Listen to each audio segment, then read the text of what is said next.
Guys, kayaknya belakangan ini lagi seru banget ya konten-konten di sosial media ya. Yang terakhir ada yang perintis versus pewaris. Kemudian ada yang bilang nge-gym itu sama dengan aktivitas orang paling bego, paling bodoh, dan seterusnya.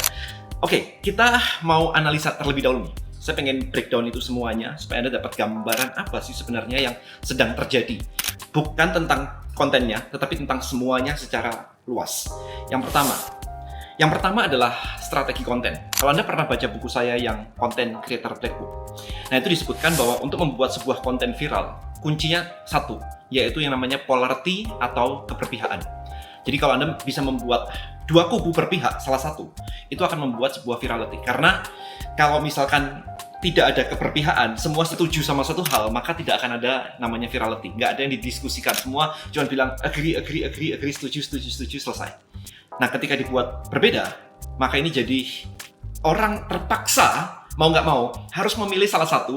Dan ketika orang memilih salah satu, sisi lainnya juga ada yang nggak suka. It's always kayak begitu. Makanya kita lihat konten-konten yang keberpihakan banget. Itu muncul seperti dulu Deddy Corbuzier sering banget ya ngomongin tentang sekolah nggak penting. Nah, itu kan keberpihakan antara orang yang sekolah sama yang nggak, yang memutuskan untuk tidak sekolah. Terus yang diinterview gantian tuh, menterinya diundang, habis itu mahasiswanya diundang, habis itu orang tuanya, kalau nggak salah orang tuanya tuh siapa gitu ya diundang. Pokoknya pemangku kebijakan semuanya itu diundang-undang jadi kontennya viral dan kontennya make money. Of course, itu ya, sekolah nggak penting, gym itu bodoh, kemudian donatur nggak boleh ngatur, habis itu pewaris sama perintis. Nah, ini strategi konten yang memang diciptakan untuk membuat seperti itu. Ya, jadi ada di sini.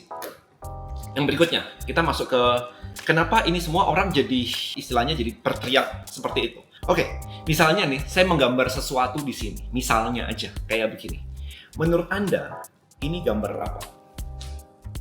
Mungkin Anda akan mengatakan bahwa ini adalah, ada yang bilang kemarin saya ke anak saya, dia bilang, ini Pak, namanya apel. Oke, apel, satu. Tomat gitu misalnya, ada yang bilang tomat. Oke, tomat. Dia bilang, jeruk, ini jeruk nih, gitu kan. Oh, jeruk, oke.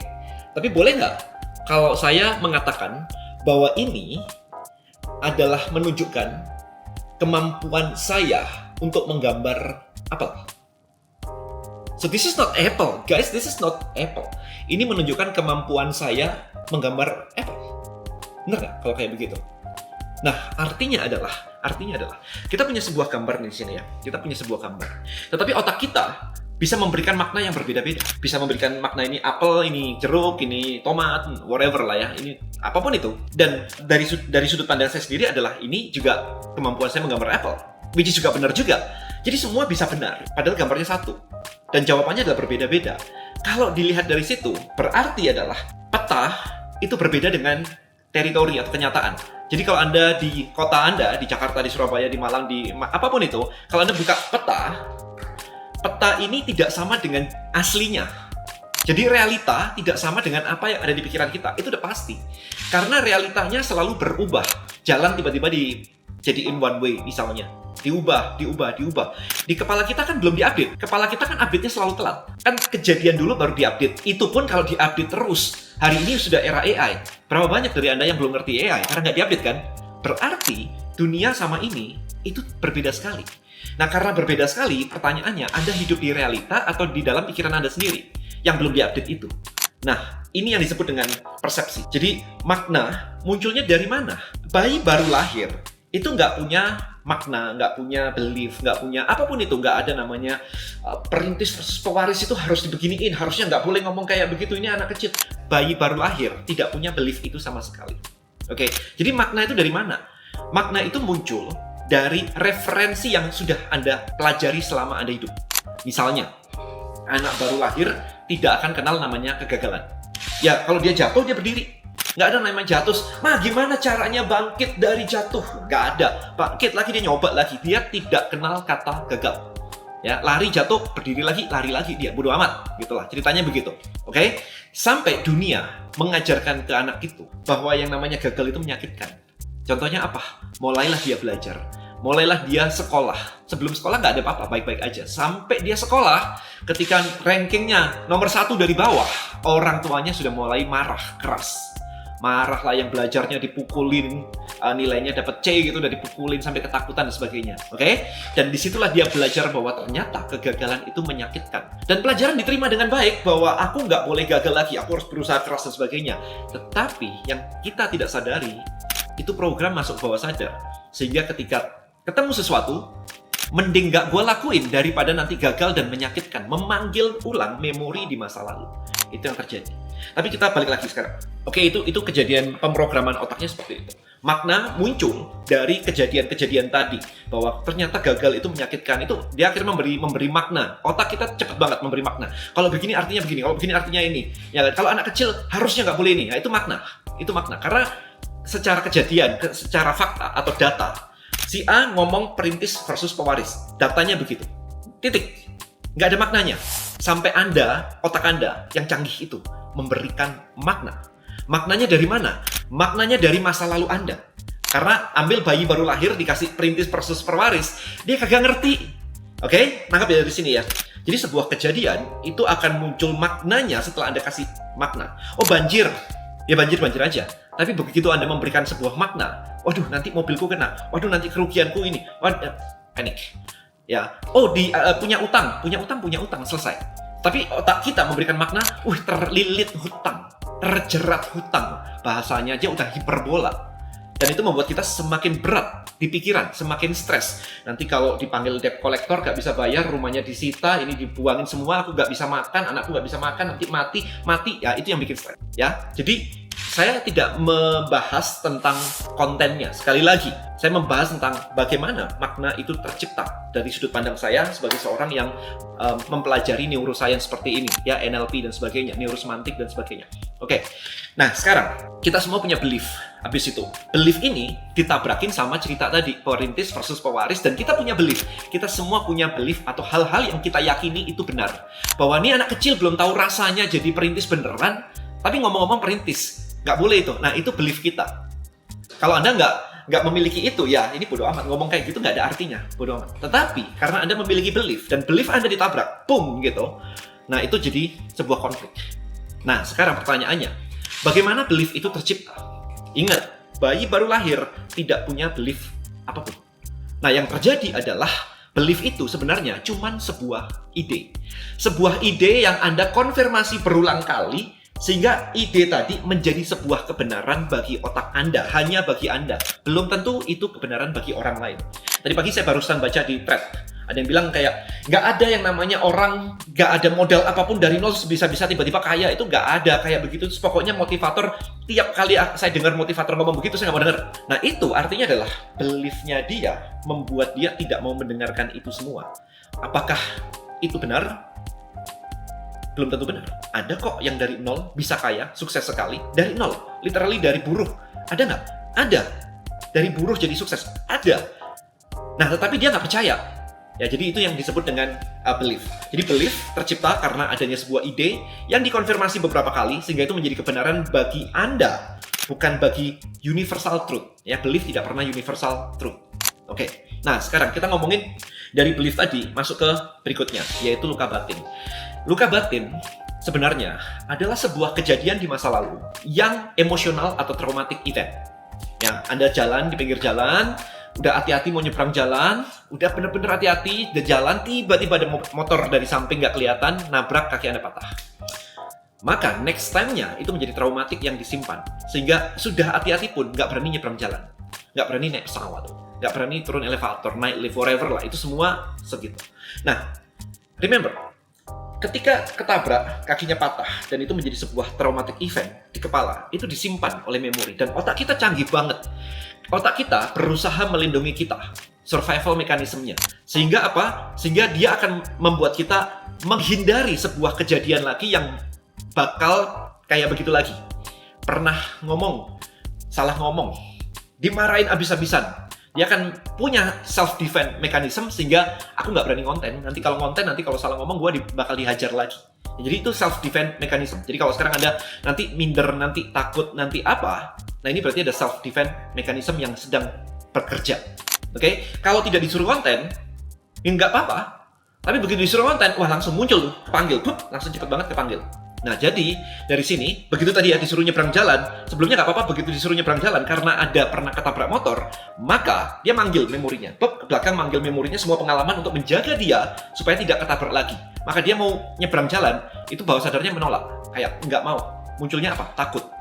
Itu mekanismenya seperti itu. Sehingga kalau kita pelajarin di sini, maka trigger memunculkan luka lama. Ini yang terjadi. Kalau tidak ada luka lama, trigger ini tidak ada efeknya.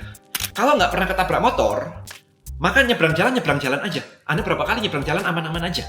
Tapi kalau ada orang punya luka lama, dia akan memanggil itu. Itu mekanisme otak seperti itu untuk melindungi Anda supaya tidak ketabrak lagi. Nah, sekarang dari sini, ketika banyak orang ke-trigger oleh konten, Jim itu bodoh, pewaris versus perintis dan sebagainya, apapun kontennya, intinya adalah konten itu men-trigger sesuatu di kepala Anda dan di hati Anda. Nah, pertanyaannya adalah, apa kejadian di masa lalu yang di sini nih yang membuat Anda ke-trigger dengan konten anak kecil? Let's say anak kecil ini ngomongnya ngawur lah ya. Kita bilang, lu gila banget, lu nggak layak dan sebagainya. Bayangin, Anda ke-trigger omongan yang tidak layak. Bayangkan Anda di pinggir jalan, ada orang tiba-tiba pinggir jalan, duduk di pinggir jalan, maksudnya kayak gelandangan orang gila begitu, yang bajunya compang-camping, terus bilang Anda, lu bro, lu gendut banget gitu, body shaming gitu ya. Padahal Anda baik-baik aja, misalnya. Orang normal dikatain begitu ya, kita kayak menghindar aja gitu kan ya. Bukan kita bertugas mengharuskan diri untuk membenarkan dia bahwa ini tidak benar. Ingat, sebenarnya kejadiannya itu tidak sebesar itu kejadiannya. Anak kecil mau ngomong apa ya, biarin aja. Sebenarnya itu kejadiannya itu. Anak Anda di rumah ngomong-ngomong kata-kata jorok, Anda biarin. Ya kan? Anak saya marahin sih. Tapi intinya adalah kenapa itu menjadi besar? Karena ternyata banyak luka lama yang ke-trigger dengan konten itu. Jadi ini mekanisme trigger memanggil makna atau kejadian masa lalu traumatik itu. Dan kenyataannya adalah, kalau Anda lihat seheboh ini viralnya, berarti ini trigger berhasil memantik banyak luka batin. Sehingga ketika ini dianalisa luas, ini banyak sekali luka batin di banyak orang. Bukan semuanya, of course bukan semuanya. Kayak kemarin ngomongin Jim itu bodoh. Kalau buat saya, ini news checking. Kalau Anda baca buku saya, itu ada namanya teknik news checking. Saya pakai konten aja, nggak apa-apa. Saya ngonten, saya nge-gym dan sebagainya, gitu kan. Bukan berarti punya luka batin. No, saya nggak ada. Saya nggak ada rasa apapun di sini, oke? Jadi bedakan. Tetapi banyak orang yang teriak. Nah, ketika Anda teriak, itu berarti memantik luka batin. Nah, sekarang kita masuk ke berikutnya. Luka batin, gimana ngenalinya? Ngenali luka batin itu ada beberapa teknik. Satu, kita analisa emosi yang muncul. Emosi benci, marah, ya kan, khawatir, cemas, anxiety, takut, minder. Nah, itu emosi. Kalau ada sesuatu memicu itu, tiba-tiba Anda muncul rasa itu, disuruh konten, muncul takut, minder, khawatir, dan sebagainya. Berarti Anda punya luka batin. Oke, itu satu. Kedua adalah kata harus. Ya, anak kecil kayak begitu harusnya dikasih tahu dong bapaknya. Wah, kita harus tahu. Ada yang ngomong ini, sebagai orang dewasa kita punya tugas untuk membenarkan. Tugas dari mana gitu kan ya. Nah, tugas itu kan diciptakan sendiri sebenarnya. Diciptakan sendiri. Berarti ada something di situ yang men-trigger sehingga dia mengatakan itu. Oke, itu harus. Ketiga, label. Ya, ketika dia mengatakan bahwa saya introvert, saya gaptek, saya cuma ibu rumah tangga. Pelabelan itu sebenarnya di belakang itu ada emosi atau beban emosi atau trauma atau luka batin yang tersimpan. Dulu pernah gagal mengoperasikan gadget, terus diketawain teman-temannya, sehingga akhirnya kayak, alah aku udah tua lah, aku gaptek lah dan sebagainya. Mending ngomong begitu daripada ngomong aku nggak mau belajar lagi. Karena kalau ngomong gaptek, seolah-olah kayak ya memang nasibku gaptek. Tapi kalau bilang aku nggak mau belajar lagi, seolah-olah, ih kamu males banget ya. Nah gitu. Jadi kan nggak enak juga ngomong males, sehingga mending ngomong gaptek. Oke, itu yang terjadi. Jadi mekanisme seperti itu. Atau pattern. Kenapa? Pattern itu pola. Kenapa setiap kali melihat orang flexing, gua ngerasa iri? Kenapa setiap kali ngelihat orang flexing, gua ngerasa gak enak? Apapun itu, trigger versus luka batin. Ya, jadi triggernya tahu ya, setiap kali ada trigger lihat orang kaya, gua selalu begini. Nah, ini akan membuat Anda ya yang ada di sosial media seperti sekarang itu. Nah, terus gimana? Kita telusuri. Kalau ada orang ngomong kayak gitu, emang kenapa? Emang kalau ada orang kecil ngomong pewaris dan ini, emang kenapa? Bukan kenapa secara luas, secara dirimu. Karena kamu yang akan berteriak. Karena kamu yang akan kepicu. Why? Kenapa? Kalau hobimu dikatain orang, so what sebenarnya? Nggak benar dong ngomong gitu. Iya, kalau dia nggak benar, terus worst case-nya buat kamu apa? Oh, ngenain ego saya, gitu, misalnya. Oh, egomu kenapa? Emang zaman dulu waktu masih kecil, ada nggak urusan ego yang traumatic event? Balik lagi ke diskusi saya, traumatic event seputar ego. Ada nggak kejadian di situ yang dulu kamu punya hobi, terus dikatain orang, terus kamu marah banget? Biasanya ada. Nah ini personal, tiap orang akan berbeda-beda. Kita tinggal gali satu-satu. Nah setelah digali satu-satu, maka itu akan butuh dirilis namanya, dilepasin. Nah, Anda bisa join di grup WA saya, karena tanggal 5 saya akan ada webinar for free, gratis, untuk merilis beban emosi. Paling tidak Anda tahu gimana caranya membebaskan diri Anda dari belenggu emosi-emosi yang nggak nyaman tadi itu loh. Itu saya akan ajarin tekniknya di dalam webinar. Free, gratis. Oke, so klik aja link di bawah. Kalau webinarnya sudah lewat, mungkin Anda nonton video ini sudah lewat, it's okay. Join aja di situ. Anda belajar, paling nggak Anda tahu.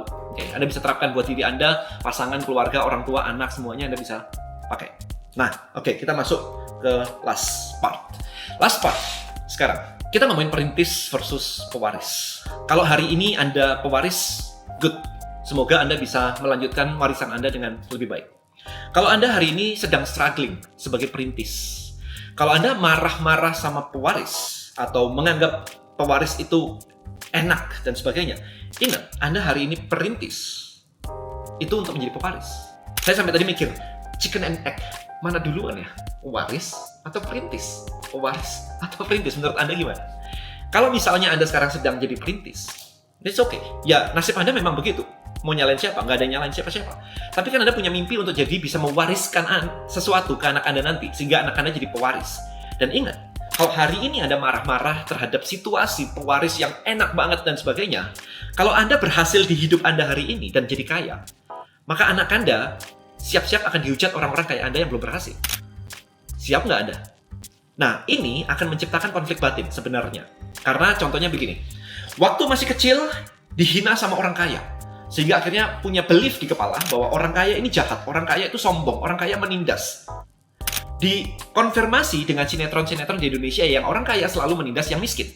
Akhirnya jadi belief bahwa orang kaya itu jahat, orang kaya itu pasti ada sesuatu, orang kaya pasti korupsi, orang kaya whatever lah, itu semua. Karena berita-beritanya seperti itu. Nah, itu masuk di bawah sadar dan Anda lupa. Maka ketika kalian ada bekerja, yang terjadi adalah setiap kali Anda dapat proyek-proyek kecil, itu kayaknya kok oke-oke, lancar-lancar aja. Sampai suatu hari Anda mendapatkan proyek besar. Nah, ketika Anda mendapatkan proyek yang besar, tiba-tiba gak serak, tiba-tiba konflik batin, tiba-tiba anxiety. Karena apa? Karena bawah sadar Anda menyimpan trauma terhadap orang kaya. Dan ketika proyek besar ini masuk, bawah sadar Anda bilang kalau ini goal saya jadi orang kaya, dan bawah sadar Anda nggak mau jadi orang kaya. Sehingga itu konflik, membuat Anda akhirnya gak serak, ini too good to be true. Ini pasti ada sesuatu nih, ada udang di balik batu. Nah, ini yang menyebabkan akhirnya Anda meng-cancel, ya, membatalkan apapun itu proyek yang besar yang sedang masuk ke diri Anda. Dan ini menjadi law of attraction-nya jadi jelek banget. Sebenarnya bukan law of attraction sih, Anda yang nggak serk aja sendiri, Anda yang meng-cancel sendiri karena Anda punya luka batin finansial namanya, yang sedang ke-trigger. Jadi proyek besar men-trigger luka lama yang membuat Anda muncul rasa-rasa emosi tadi. Makanya itu perlu diberesin, perlu dirilis. Nah, sekarang balik lagi ke pewaris versus perintis tadi. Hati-hati. Kalau sekarang Anda benar-benar sedang struggling banget, sedang stuck banget, sedang stres banget, kayaknya duit itu nggak ada semuanya, hati-hati satu hal, bahwa ketika nanti Anda berhasil, ya kalau berhasil, kalau Anda kayak tadi, mau berhasil nggak jadi karena ada itu. Ini jadi sesuatu yang berbahaya.